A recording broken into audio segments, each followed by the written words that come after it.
অনেকেরই প্রশ্ন থাকে মনে যে কলকাতা মেট্রোর আশেপাশে কোন কোন দুর্গাপুজোগুলো আমরা দেখব। তো আজকে আমরা দেখব গিরিশ পার্কের ঠিক আশেপাশে কোন কোন দুর্গাপুজোগুলো হয়।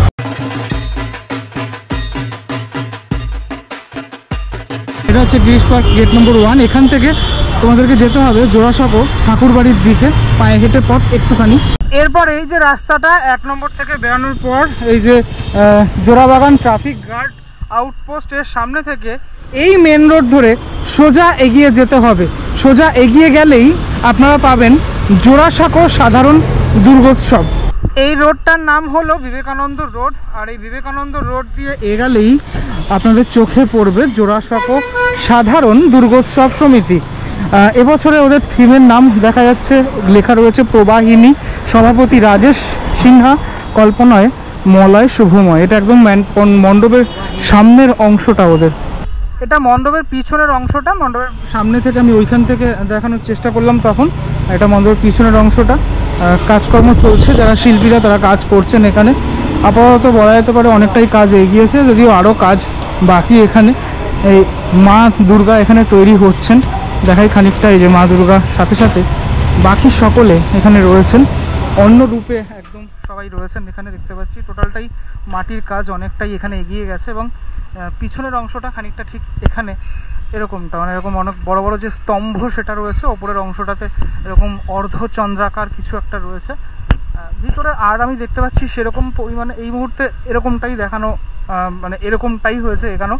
এদিকে বেশ কিছু শীট, লোহার যে শীট সেটা রয়েছে সামনের অংশটাতে। যদি আমি দেখাই তাহলে এখানে একটা এরকম প্ল্যাটফর্ম, এরকম একটা বড় উঁচু রকমের কিছু, আর ভিতরের অংশটাতে এরকম অনেক স্তম্ভের মতো অনেক বড় বড় সেটা রয়েছে। এই হলো টোটাল ওভারঅল জোড়াসাঁকো সাধারণ দুর্গোৎসব সমিতির মণ্ডপ। এন্ট্রি এটা, এক্সিট সম্ভবত ওদিক থেকে হবে, কেননা এদিক থেকে এন্ট্রি করে ওদিক থেকে এক্সিট হয়ে তারপরে কিন্তু বেরিয়ে যাবে, কেন প্রত্যেকটা মণ্ডপেই এন্ট্রি এবং এক্সিট আলাদা থাকে। সামনের অংশটাতেও এরকম লোহার শীট সেটা রয়েছে। এটা দেখতে খানিকটা ঠিক এরকম হোয়াইট কালারের ওপরে আপাতত প্রাইমার করা, বাকি যে কালারগুলো হবে সেটা দেখা যাবে। এরকম বক্স বক্স বক্স বক্স, অবশ্যই এখানে কিছু ইনস্টলেশনের কাজ সেটা তো আমরা দেখতেই পাবো। আপনাদেরকে নিয়ে যাব চোরবাগান সর্বজনীনে। চোরবাগানের পুজোটা খুব বিখ্যাত পুজো। আপনারা নামবেন গিরিশ পার্ক মেট্রো 3 নম্বর গেট, সেখান থেকে নামলেই আপনারা এই যে পেট্রোল পাম্পটা দেখবেন তার সামনের এই গলি দিয়ে ঢুকতে পারেন, অথবা সামনে আর একটুখানি গলি আছে ওখান থেকেও ঢুকতে পারেন।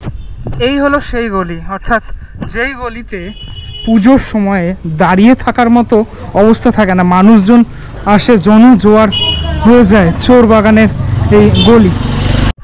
সামনেই ওদের ক্লাব, এবং দেখতে পাচ্ছ বিশাল বড় যে বাঁশের স্ট্রাকচার সেটা অলরেডি উঠে গেছে। চোরবাগান সর্বজনীন লেখা রয়েছে। এবছরের যে থিমের নাম আমি দেখতে পাচ্ছি স্রোতস্বিনী, নিঃশব্দ রূপান্তরের ধারা, ভাবনা রূপায়ণ ও প্রতিমায় সুব্রত মৃধা, আলোয় প্রেমেন্দু বিকাশ চাকি, 90-এর আয়োজনে চোরবাগান সর্বজনীন। এই হলো চোরবাগানের মণ্ডপের একদম ভিতরের অংশটা, মানে যেখানটাতে প্যান্ডেলটা হচ্ছে। পুরো টোটাল হিউজ একটা এরিয়া নিয়ে টোটাল মণ্ডপ এবছর হচ্ছে দেখতে পাচ্ছি। ওপরে ত্রিপল লাগানোর কাজ সেটাও কিন্তু হচ্ছে। অনেক বড় ওভারঅল বাঁশের যে স্ট্রাকচার সেটা উঠে গেছে। এদিকে একটা দেখতে পেলাম গলির মতো অংশ করা হয়েছে, আমি জানি না এটা এন্ট্রি নাকি, মনে হচ্ছে এটা এন্ট্রি, এবং এখান থেকে এন্ট্রি হয়ে তারপর মানুষজন হয়তো এখানে মণ্ডপ দর্শন করে তারপরে এক্সিট করবেন। তবে আমি যেটা লক্ষ্য করলাম, এবছর যেহেতু চোরবাগানের পুজোতে শিল্পী, প্রতিমা শিল্পী সুব্রত মৃধা, যাকে আমরা প্রতিমা শিল্পী হিসাবে চিনতাম, তিনি এবছর মানে মণ্ডপের দায়িত্ব রয়েছেন, সেই জন্য একটা বিশেষ চমক সেটা তো অপেক্ষা করছেই। চোরবাগানে কিভাবে তিনি সাজিয়ে ওঠেন সেটা দেখার জন্য আমরা সত্যি মানে আগ্রহী। দেখো এখানে একটা এরকম গলির মতো অংশ করা হয়েছে একদম এন্ট্রির পরেই, এটা তো এন্ট্রি হয় এখান থেকে হয়। তারপরে এখানেও দেখতে পাচ্ছি এরকম একটা গলির মতো অংশ। যারা শিল্পী তারা কিন্তু কাজ করছেন, ধীরে ধীরে কাজ এগোচ্ছে, অনেকটা কাজ এগিয়ে গেছে। এখান থেকে যদি পুরো ব্যাপারটাকে দেখাচ্ছে খানিকটা ঠিক এরকম। তবে এখনও অবধি নিচের যে প্ল্যাটফর্ম সেটা কিন্তু রেডি হয়নি চোরবাগানের এই পুজোর ক্ষেত্রে বলছি। ওপরের দিকে সমস্ত যারা শিল্পীরা কাজ করছেন তারা উঠে উঠে কাজ করছেন, ইতিউতি সমস্ত বাঁশ পড়ে রয়েছে এদিকে সেদিকে। চোরবাগানের পুজোয় সত্যি প্রত্যেক বছর চমক থাকে, এবছরও সেই চমক রয়েছে। 90তম বর্ষ যেহেতু, আর 10টা বছর হলেই শতবর্ষে চোরবাগান। চোরবাগান ঘোরার পর এবার চলে আসলাম সিমলা ব্যায়াম সমিতিতে। এখন চোরবাগানের পিছনের রাস্তা, এই রাস্তাটা দিয়েই তুমি চলে আসতে পারবে, অথবা বিবেকানন্দ রোড থেকে একদম সামনেই এই সিমলা ব্যায়াম সমিতি, বিখ্যাত পুজো, যে পুজোর সাথে নেতাজি সুভাষচন্দ্র বসু জড়িয়েছিলেন। দেখতেই পাচ্ছ একটা ব্যানার দেওয়া রয়েছে এবং একটা ছবি দেওয়া রয়েছে এখানকারই। 1939 সালে পূজা পরিষদের সভায় সভাপতিত্ব করছেন নেতাজি সুভাষচন্দ্র বসু। এই হলো ওদের মণ্ডপের একদম বাইরের অংশটা। একটা মাঠ রয়েছে, ওখানে মানুষজন খেলছেনও, ঠিক আছে।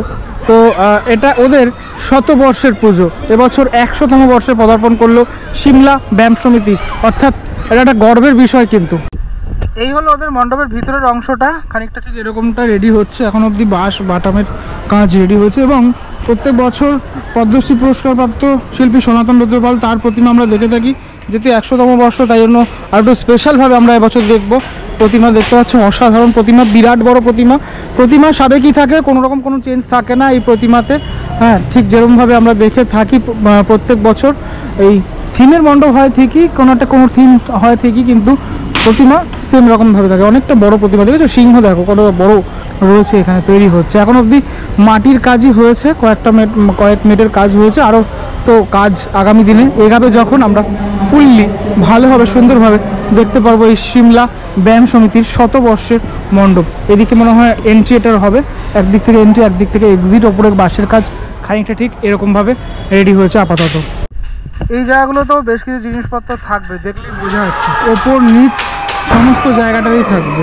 তো ওভারঅল মণ্ডপ আপাতত এই অবধি এগিয়েছে সিমলা ব্যায়াম সমিতির এই মণ্ডপ। যত দিন যাবে তত তো আমরা দেখতে পারবো কত দূর এগালো সিমলা ব্যায়াম সমিতির মণ্ডপটি।